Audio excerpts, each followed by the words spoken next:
Mr. Hancock, welcome to the committee. Thank you, Mr. Chairman. I will be happy to answer any questions except a question relating to what the meaning of the word is.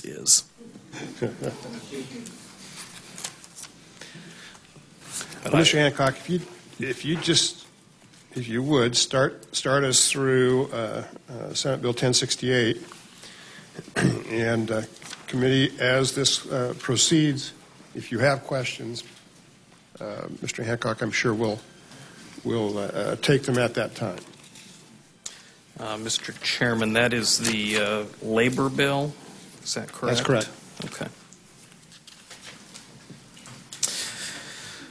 The first section of the labor bill deals with some amendments to Section 33513 Idaho Code. There are a few technical changes in there, but really some of the more meaningful things you see being changed in that section relate to, for example, on page 3, lines 28 through 31,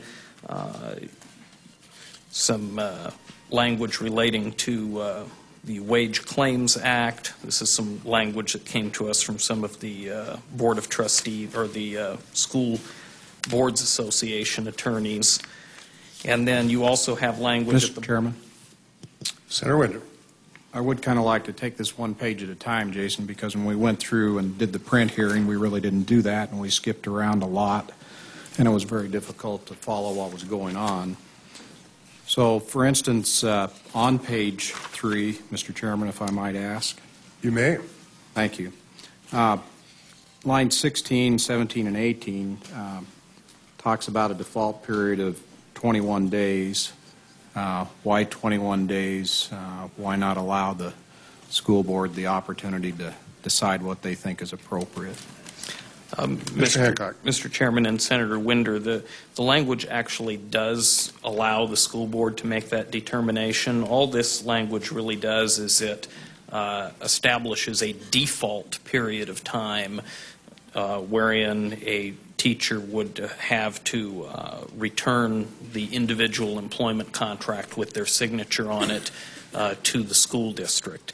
This is put in there just in case a school board does not take that opportunity to decide, okay, we want it to be 10 days or we want it to be 2 weeks or whatever time period they decide. Or what if they want it to be 30 days? Mr. Hancock. Mr. Chairman, it says if the Board of Trustees does not make a determination as to how long the person has to sign and return the contract, the default time limit shall be 21 days after it was delivered. I don't see anything here that says that the school board couldn't make it 30 days. Okay. Thank you for that clarification. Then, if I might follow up just on that same page. Senator Winder.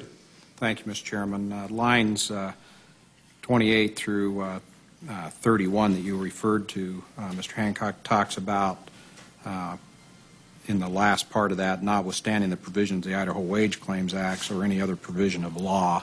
Would you kind of explain to me what you're trying to do there? Are you taking away someone's right to a legal process, or what's happening there? Mr. Hancock. Mr. Chairman and Senator Winder, the situation that this language pertains to specifically is that if a teacher doesn't hold a valid teaching certificate, then they're not to be paid. They are not authorized to teach, essentially, in the state of Idaho without that certificate. And so the existing language that you have there already says that the Board of Trustees is not to pay someone to be a teacher who is not authorized to teach. The new language that you see in there says that no teacher can come in and make some kind of wage claim on their school district. That would be through a lawsuit for pay that was withheld due to this provision. Mr. Chairman, just follow up. Follow up. So this takes away any potential legitimate claim someone might have? Mr. Hancock. I mean, I understand what the first part says, Yeah, but does it take away their legitimate claim for a dispute? Mr. Chairman and Senator Winder, what it takes away is the ability to make a claim only as it relates to this particular situation that you see described in subsection A, where you have a teacher who does not hold a valid certificate and is therefore not authorized to teach in the state of Idaho. It's quite narrowly crafted that way. Thank you. Senator Malpass. Thank you, Mr. Chairman. I had the same areas of concern. When on line 15, if the Board of Trustees does not make a determination as to how long the person has to sign and return the contract, default time of 21 days, is it possible under that scenario or that provision that you can actually give them 1 day and allow the board to say we have an open position if you don't send that contract? The way I'm reading that, you said default time of 21 days, but it doesn't say anything in terms of board saying, I'm going to give them 1 day or even 1 hour for that matter. Am I reading that wrong? Mr. Hancock. Mr. Chairman and Senator Malpass, I don't think you are. It gives the flexibility to the Board of Trustees to make that determination. If they only give their teachers 1 day to return it, I don't suppose they're going to have much staff the next year. You think that's problematic, Mr. Chairman? Senator, That's problematic for organizations to make plans, give reassurance. Mr. Hancock. Mr. Chairman, Senator Malpass, I have a hard time envisioning a school board that would give teachers 1 day to return a contract. Maybe I have more faith in our elected school boards than some in the room do, but I have a hard time seeing that. Mr. Chairman, and one question. Senator Malpass. On the same one that Senator Winder was talking about, no teacher whose salary can be withheld if you don't have a teaching certificate. Sometimes we make mistakes. Supposing that a school board mistakenly follows through on that, would it be difficult for a teacher to recoup that if the school board made a mistake in regards to that provision under the language that we're looking at? Mr. Hancock.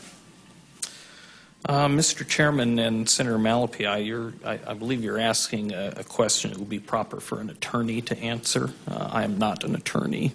I'm more of an analyst and a bill writer. But I think that what you're talking about there is, the language says that they can't make a claim if salary is withheld pursuant to that provision. I think that assumes it's a valid application of that provision. If the school district withheld money and the teacher actually had a valid certificate, then that is not a valid application of the existing language that you see in sub A. Mr. Chairman, but it doesn't appear to have any protections on that to prevent teachers from taking legal action to recoup that if it's absolutely clear that the board did make a mistake. In other words, there's no way out for a teacher to recoup that under this language, I guess is what. You're right, it probably is a legal language, but it just speaks to some of the problems I think we might be looking at that one particular provision. Mr. Hancock. Thank you. It's difficult for me to speculate what a court might do with that. Certainly. Mr. Hancock, in line 14, you stricken the language referring to no less than 10 days. Is there a reason for that? Mr. Chairman, the language, the new language you see here gives the flexibility to the school board to make the determination as to how long the teacher has to return the contract. So if you're going to give more control and flexibility to the school board in how it manages that process, then you need to strike some of that existing mandated specificity that was in the code before. And I certainly understand that point. It appears to me that they're not mutually exclusive, though. We could leave that section that's stricken in code and create a situation where it'd be no less than 10 days. And if the district did not adopt a policy, it would be 21 days. And maybe the School Boards Association can speak to that when they present to the committee. Are there any more questions on page 3? Mr. Chairman, Senator Mortimer. I apologize to all if I belabor this point one more time. But, Mr. Chairman and Jason, on that item A, when would we hire a teacher that's not, doesn't hold a teaching certificate and pay them? I know that we may do that, but can you give me a specific example where this item A would apply? Mr. Hancock. Mr. Chairman and Senator Mortimer, I think it is less likely that you would see a situation where a teacher would be hired who didn't have a certificate, because that's something that's going to be checked at the time that they hire the teacher. What I think is maybe more likely is that you would have an existing teacher on staff who had not done the things that they had to do to get recertified. Teachers get recertified every 5 years, and so if a teacher had allowed their certificate to lapse, then you could possibly see this language come into force. Mr. Chairman, just to follow up. So if that's the case, typically I would say that that teacher, let's assume that it lapsed during the school year or some period of renewal. Typically that would be checked before we were paying them under a new contract. And so I'm just struggling to see perhaps when we would withhold any salary. Mr. Chairman and Jason. Mr. Hancock. Mr. Chairman and Senator Mortimer, I don't think this is a situation that arises very often. I think that most districts are pretty good about checking this and staying on top of this, but I think you do have it happen occasionally where a certificate will lapse and a district may miss that. It appears we're moving on to page 4. Mr. Chairman, how would you like me to do this? Because there are a number of different changes. Would it be best if we just go page by page and I take questions as they come, rather than try to describe each page? Just see if there's questions page by page. Mr. Hancock, I think if you just give a general overview and then address questions, that would probably be the most effective way to do this. Okay. Mr. Chairman, on page 4, you have really some of the carryover language from page 3 and at the top of page 4. And then you have similar language mirrored in the new language down in subsection 4. This relates to the requirement that starting with evaluations conducted essentially beginning in the 2012-2013 school year, that at least 50% of the evaluation be based on objective measures of growth in student achievement as determined by the Board of Trustees. So there's you have that requirement there, but you have considerable flexibility for the board as to which measures they choose and how they choose to implement that. You also have some language, some of the new language starting on line 12 ensures that teachers who have become administrators don't lose their tenure or their renewable contract status, that they can keep that. If they're essentially, if they are subsequently relieved of their administrative duties for whatever reason, they still keep that status and still have their right to employment as a teacher. Senator Mortimer. Thank you, Mr. Chairman. Mr. Hancock, on line 8, number 4, we've got a new person in there called a directors. Mm-hmm. Would you please explain who that is? Mr. Hancock. Mr. Chairman and Senator Mortimer, this is simply trying to update this section of code with a title that you see these days in many districts. You may have a curriculum director. You could have a special ed director. You know, you have a number of these director positions, especially in your larger school districts. And so this was simply an attempt to update that language to reflect one of the titles that's in common usage today. Senator Drayson. Thank you, Mr. Chairman. Mr. Hancock, at the bottom of page 3, you say, for all evaluations conducted after June 30, at least 50% of the evaluations shall be based on objective measures of growth in student achievement as determined by the Board of Trustees. Then over in the bottom of page 5, line 40, the Board of Trustees has the authority to delegate its authority to the district superintendent or any other individual so designated by the board. That tells me that the board can authorize anyone to do the evaluation. Is that correct? Mr. Hancock.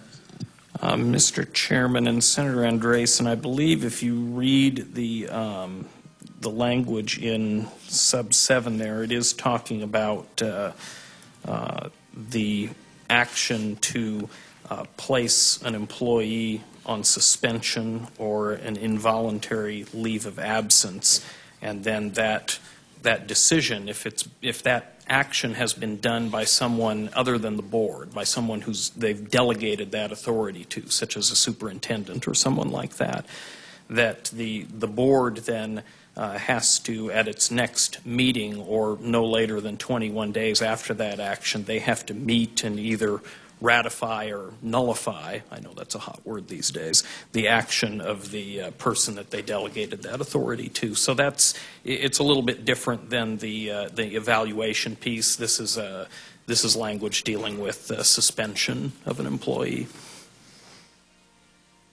Mr. Hancock, I'm on the top of page 4 too. I believe the 50% that's referred to on page 3 and 4 is the prescriptive piece from the state. Can you give me some ideas on what boards of trustees might use as the objective measure of growth? Mr. Chairman, I think you see a number of different things. Let me see if I can find it here quickly. And I just use this as some examples. But if you go to page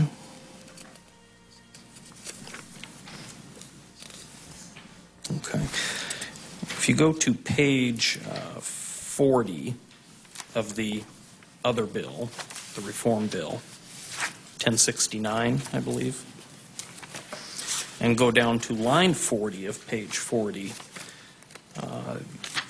you see a number of different kinds of things listed there that a district could use for the local portion of the pay for performance student achievement plan.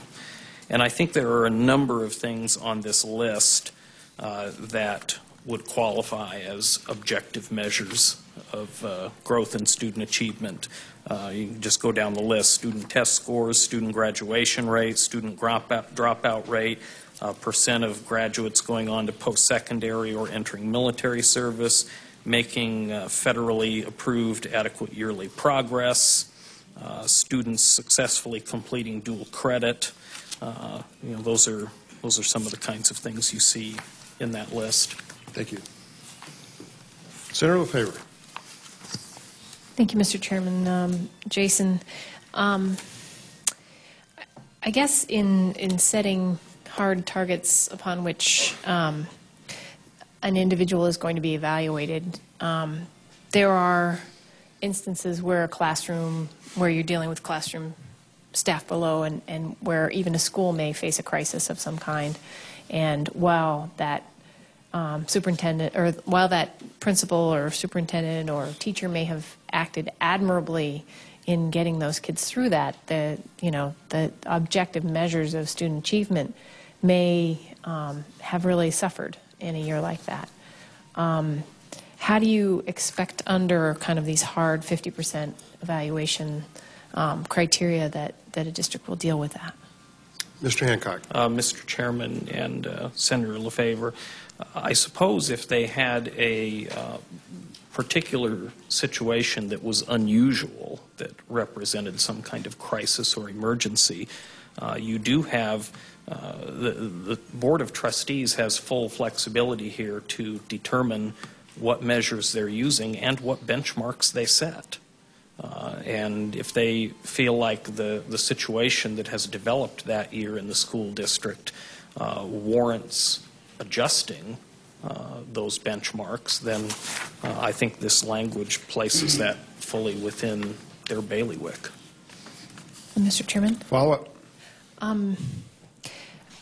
I realize that the remaining 50% of that evaluation may be something that already occurs. I'm not quite sure, but currently I know that that individual staff and teachers are not compensated based on it. And so I guess some of my concerns have to do around safeguards. When we get to the bottom of 5, for example, and I guess we can even wait till we get there, and I'll ask my questions about that. But in cases where you have maybe an individual, a principal, teacher who represents a different religion than most the rest of the community, or where there are instances where bias could come into play, how have you protected individuals in those instances? Mr. Hancock. Mr. Chairman and Senator LaFavor, I believe that this change that you see here, where 50% of the evaluation is based on objective measures of student achievement growth, actually provides far more protection for an individual under those kind of circumstances than exists today. Because right now, the evaluation is done by that principal, and there is, of course, a certain amount of judgment that goes into those evaluations. But what we're talking about here is an objective measure of growth in student achievement. That's going to be the same yardstick for every teacher in that grade, school, or subject, or however they've decided to apply these measures to that particular group of teachers, regardless of the teacher's religion, race, or creed. Mr. Chairman? Follow-up. I would say that wasn't entirely satisfactory, because currently these evaluations would be used somewhat more collaboratively to improve on what's going on in the classroom, whereas now there are quite a bit more high stakes under your proposal where compensation is based on this. And so it is a very different goal for these evaluations and a very different function for them. And so the opportunity for misuse is a lot more of a concern, I would say. And I don't hear any real reassurance about protections in that case. Mr. Hancock. Mr. Chairman and Senator LaFavor, let's see if this helps. Let me be crystal clear. Nothing about a teacher's pay is linked to their performance evaluation in this bill. Nothing. Is it in another bill? Mr. Hancock. Mr. Chairman, I have not written any bill that ties teacher pay to their evaluation. And for the benefit of the committee, when the task force was established to look over teacher evaluations, it was with the caveat that those evaluations would not be used to differentiate pay. Committee, just to give you a roadmap, we've been on 2 pages now for about 40 minutes. At that rate, we're going to be 16 hours going through the bills. It's something we need to do, but we need to be aware of that, and we need to also be aware that we're going to have a great number of people that want to testify in the next 2 days, plus the stakeholders. So we'll go along at the pace that makes the committee comfortable, but we may have to interrupt that pace to take public testimony tomorrow and the next day. Please proceed. Mr. Chairman, I will move on to page 5, if that is okay.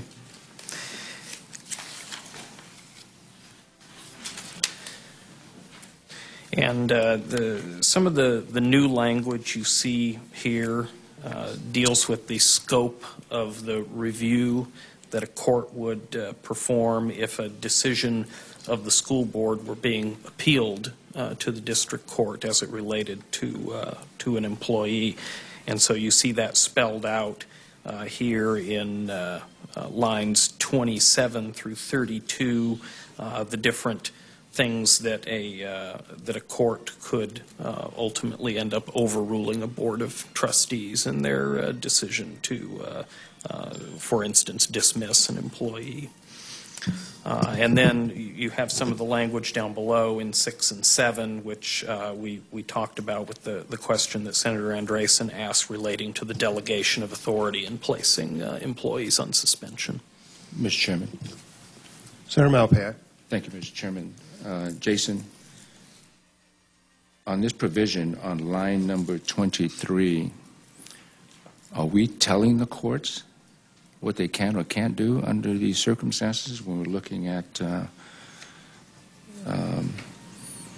decisions by the board on a teacher they want to release? I mean, are we setting parameters for the courts? Does that Mr. Hancock, that's never been a good thing for the legislature to try to do, but go ahead and answer if you want. Mr. Chairman and Senator Malapi, I think, yes, that's what this language does. You have a number of other, I mean, this is not unique. There are other instances in Idaho Code, such as under the Administrative Procedures Act, that deals with where these administrative decisions are made, and it's laid out in law what a court can and can't review, what kind of decision they can make. And, you know, there are other instances in code, such as sentencing guidelines, where the legislature has essentially set those parameters for the court. So I don't think what we're doing here is unique, but you've described it accurately. Mr. Chairman, Senator Malpass. it may be unique, but it is not a good policy to dictate, legislative branch to dictate to another branch. It seems to me that's a violation of separation of powers, it seems to me. And where you have the only redress of an educator is to go to the district court to find some relief and to have all the due process in place. You're just, what you're doing is it seems to me anyway, you've taken all that away. And it just seems not to be a very level playing field. There's no subpoena powers or anything of that kind in terms of bringing new evidence or witnesses in a school board hearing, and we're just saying, you know, these are the only things that you're going to do on this case, and then we may just remand it to you to look it over again and come to a conclusion. It just doesn't seem right, Jason. I don't know, maybe I'm not seeing something here, but it just doesn't seem fair. Mr. Hancock. Mr. Chairman and Senator Malapi, I think a lot of those powers that you talk about to to be able to have your legal counsel and cross-examine witnesses and all of those kind of due process legal proceedings are found when the case is in front of the Board of Trustees. And so anything that the employee wants to bring into evidence, they have the ability to do at that time. What this language says is that having done all of that, the district court doesn't act as a reset button. That, you know, it will look at the evidence that was presented and make determinations based on that.